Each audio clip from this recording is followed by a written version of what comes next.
wabarakatuh. Perkenalkan, nama saya Nurul Aisyari dengan NIM 191448028. Nah, pada kesempatan kali ini saya mengunjungi wisata Goa Kiskendha yang terletak di kawasan Kecamatan Girimulyo, Kabupaten Kulon Progo.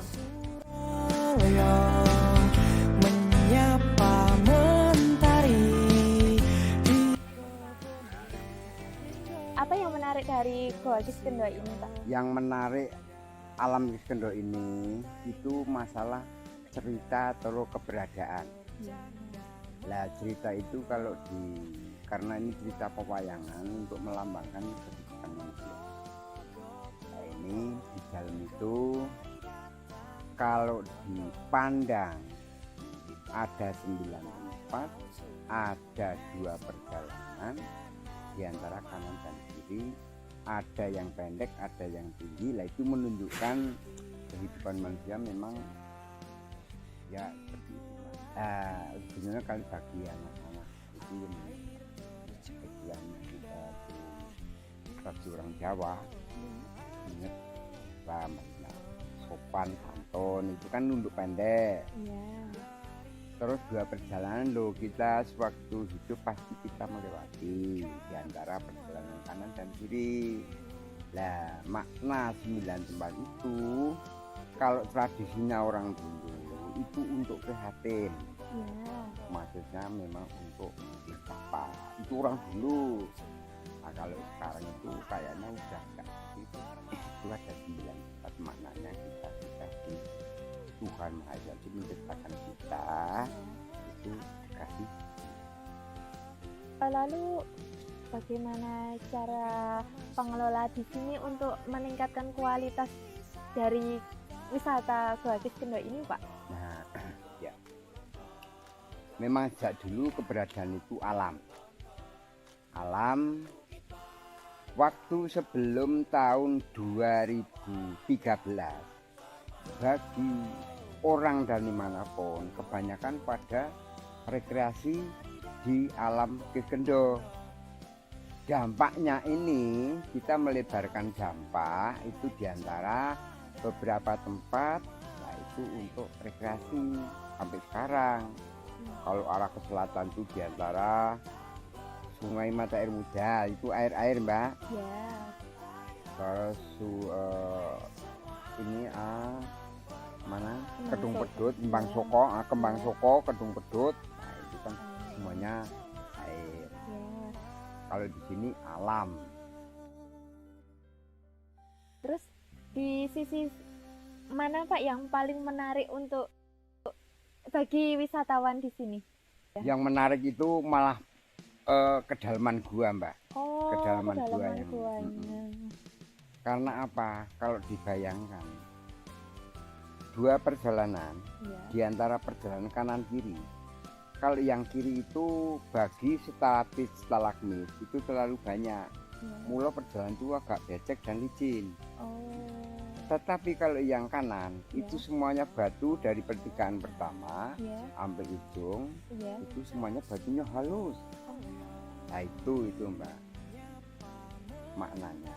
Lalu siapa di sini yang mengelola Goa Kiskendha, Pak?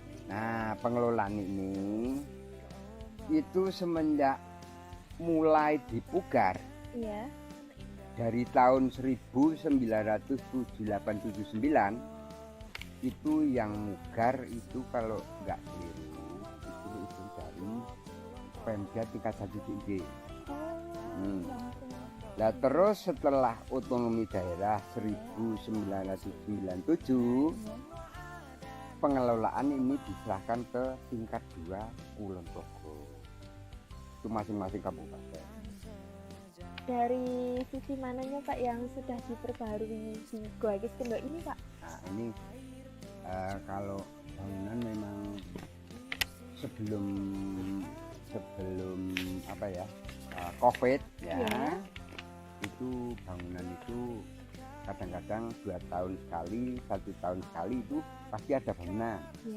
Lah ini sementara kemarin itu bulan April Mei itu dapat bangunan sebagai pintu gerbang yang sudah didirikan.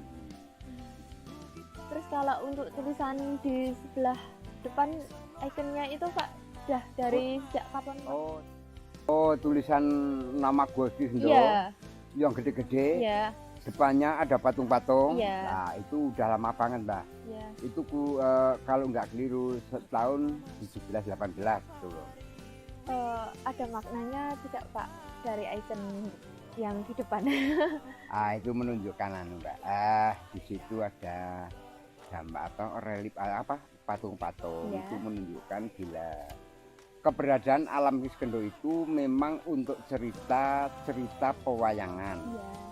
Lah persebutan itu bagi orang dari manapun, itu mengatakan kalau nama Gua Kiskendo itu kerajaan nama Sugriwo Subali. Itu yang gambarnya ya relief itu menunjukkan itu yang berwajah monyet-monyet. Iya. Itu di situ ada patung-patung yang banyak, terus ada tulisan yang gede. Itu melambangkan ya sebagai apa ya, dianggap pintu pertama lah gitu loh. Lalu itu sebelum ada patung tersebut sebelumnya banyak itu apa Pak? Nah, di situ memang semenjak dulu sebelum 2013 Iya. di situ belum Mbak, belum dikasih bangunan yang seperti itu. Iya. Itu memang untuk ruangan untuk kemah bagi adik-adik dari SD, SMP sampai perguruan tinggi itu kan kemah. Iya. Kemah gitulah. Sekarang ini cuman masih satu ruang itu yang sebelah timur. Oh, sebelah timur iya Pak. Itu yang kebiasaan untuk kemah. Karena kemah itu waktu dulu itu ada 3 tempat. Iya. Ini yang sebelah barat Joglo. Iya. Itu sekarang udah dikasih bangunan yang bentuk amphitheater. Iya. Untuk gelar seni. Oh iya Pak. Gelar Iya. seni. Nah, ini cerita pewayangan ini menunjukkan kerajaan Sugriwo Subali. Kisahnya dengan Mesos Surol Musoro itu kan dibuat sebagai sendratari Polosar, ya sendratari Sugriwo Subali. Itu mulainya kalau nggak salah itu dari tahun 2015. Lalu ini sudah berapa kali Pak diperbarui? Ya kalau bangunan itu sementara memang cuman ini kemarin itu ada bangunan bulan tahun ini ya satu.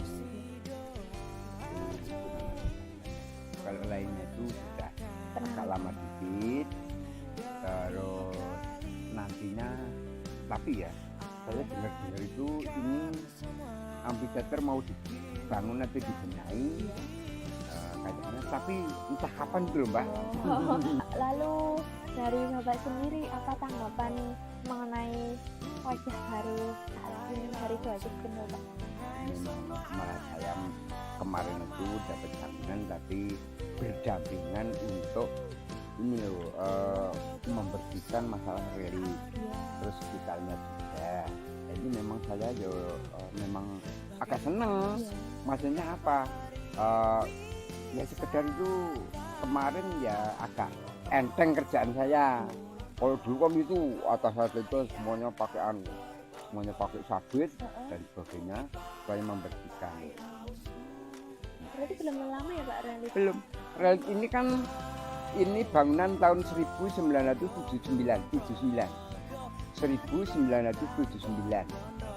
Lah itu sewaktu 2010-11 itu kan Merapi bos. Iya. Nah, ini abu sampai semuanya warna hitam nggak kelihatan gambar. Nah ini ada bangunan pintu terus dijamin kemudian. Dampak apa aja yang dirasakan masyarakat sekitar dengan adanya tempat wisata Gua Kiskendo ini Pak? Ya istilahnya bagi masyarakat tempat itu ya memang ya gimana ya, ternyata terus kita cari ekonomi itu agak gimana Mbak, agak gampang dikit lah. Nah karena memang agak senangnya apa, bagi pengunjung dari manapun bisa menanggapi jualan apa atau apa bisa laku, sedekah dikit-dikit lah. Cuman kemarin itu waktu pandemi, nah ini bagi masyarakat yang memang mengeluh Mbak. Semoga kedepannya lancar-lancar kembali semula seperti Ini Pak, untuk kami yang mau berkunjung, buka dan tutupnya dari jam berapa saja oh Pak? gitu. Iya. Ini kebiasaan per hari ini Mbak, masalah pengunjung itu per hari pasti ada. Iya. Cuman ramainya itu kebiasaan hari Sabtu Minggu. Oh, Hmm. iya, weekend ya. Sabtu Minggu lah. Terus pintu gua itu kadang-kadang paling enggak saya buka jam 9 pagi. Iya. Itu paling siang lah. Terus nanti setelah jam 4 Baru tutup. kurang lebih itu sudah saya tutup. Kalau ada pengunjung masih tetap saya tunggu. Nah, karena simbahku dulu kasih tahu gini, jangan sampai orang kejauhan mau berkunjung ke sini mau nengok gua kok nggak bisa, itu jangan sampai. Oh iya. Pokoknya sewaktu-waktu bila mana ada pengunjung yang masih mau masuk gua, pingin perso di dalam gua, itu tetap saya tunggu. Baik, terima kasih ya Pak informasinya. Kembali lagi, Pak. Dari mana Anda mengetahui Gua Kis Kendo ini? Kalau mengetahui Gua Kis Kendo itu dari orang tua sih Mbak. Lalu sejak kapan Masnya mengetahui Gua Kis Kendo ini? Kalau ditanya sejak kapan, udah sejak kecil sih Mbak. Sebenarnya saya dulu itu pernah kesini waktu kecil, rombongan TPA dulu cara-caranya rekreasi lah kesini dulu. Untuk tanggapan Masnya sendiri dengan wajah baru dari Gua Kis Kendo ini bagaimana? Kan sebelumnya kan di depan kan tidak ada relief itu prajurit penari, Ya. terus ada ikonnya dari Gua Kis Kendo. Kalau tanggapan saya sih menjadi lebih menarik sih Mbak. Jadi kalau misal ada orang yang lewat jalan di atas, nah itu kan otomatis pandangannya akan ke distrik ke arah tulisan Gua Kis Kendo dan juga patung-patungnya kan. Jadi ada gua ternyata di sini, jadi tertarik buat di sini. Ya, menarik buat saya. Untuk yang menarik di Gua Kis Kendo ini selain ikonnya itu apa saja? Hal yang menarik menurut saya itu karena Gua Kis Kendo ini merupakan tempat wisata sejarah sih Mbak. Ada relief yang sudah ada sejak lama bahkan. Lalu alasan apa Masnya berkunjung di sini di Gua Kis Kendo ini? Di sini tuh tempatnya tenang sih Mbak. Jadi enak itu lah hawanya. Sejuk terus tenang, jadi ya enak lah buat menikmati suasana dan juga bisa tahu sedikit-sedikit tentang sejarah yang ada di relief Gua Kis Kendo ini Mbak. Terima kasih ya Mas untuk sesi wawancara ini. Siap, sama-sama Mbak, terima kasih kembali.